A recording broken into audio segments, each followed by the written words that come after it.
जाहिद किशकोरी हमारे साथ मौजूद है। जाहिद, बहुत शुक्रिया। जाहिद, क्या तफसीलात हैं इस हवाले से?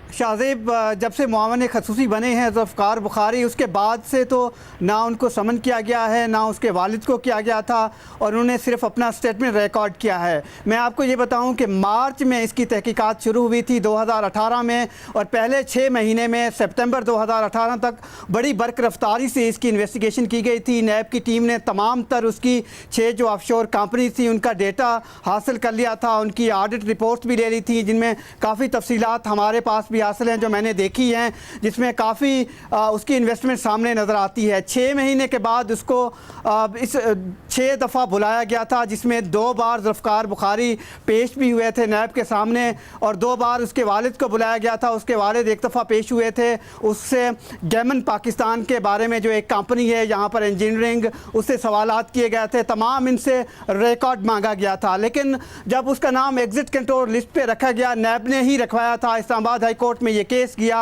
उसके बाद नैब ने अदालत को बताया कि प्रोसिक्यूशन जो टीम है उसने बताया था बाकायदा तौर पर कि इन्वेस्टिगेशन टीम को ज़ुल्फ़िकार बुखारी उसके साथ ताउन नहीं कर रहे। उसके बाद प्रोसिक्यूटर ने, स्पेशल प्रोसिक्यूटर ने रिज़ाइन कर दिया। ज़ुल्फ़िकार बुखारी जो है वो मुआवन खसूसी वज़ीर आज़म के बन गए सितंबर 2018 में। उसके बाद नैब ने उन्हें एक बार बुलाया, उसका स्टेटमेंट रिकॉर्ड किया। उसके बाद जो नैब की तहकीकाती टीम थी उसने ये फैसला किया कि यूके जाना है, वहाँ पर तमाम इदारों से मिलकर इन 6 ऑफशोर कंपनीज़ के बारे में तमाम डिटेल लेनी है, और बिलखसूस 2 कंपनियाँ बड़ी अहम हैं जिस पर नैब तहकीकात करता रहा है।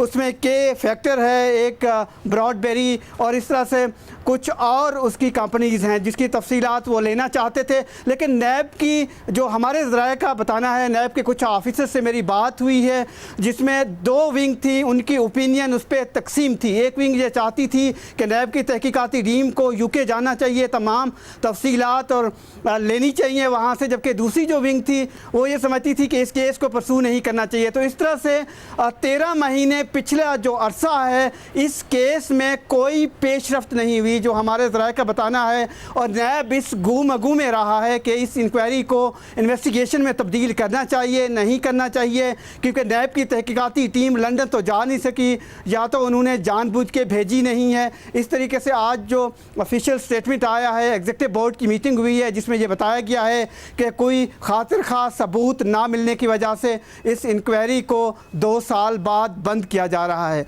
और मेरी वाजिद बुखारी से भी बात हुई है कि उन लोगों का क्या मौक़िफ़ है, क्योंकि कुछ इस तरह से नैब के जो लोग बता रहे थे कि शायद इन्वेस्टिगेशन को सही परसू नहीं किया गया है, या तो कोई प्रेशर था, उस पर सवालात उठ रहे थे। उनका ये बताना था कि हमने नैब को ताउन किया है पूरी तरीके से, अब नैब की मर्ज़ी है इस केस को परसू करे या ना करे। हमने तमाम तर चीज़ें उनको मुहैया करा दी थी, और अब उन्होंने ये इंक्वायरी ड्रॉप कर दी है तो उन्होंने इसको वेलकम किया।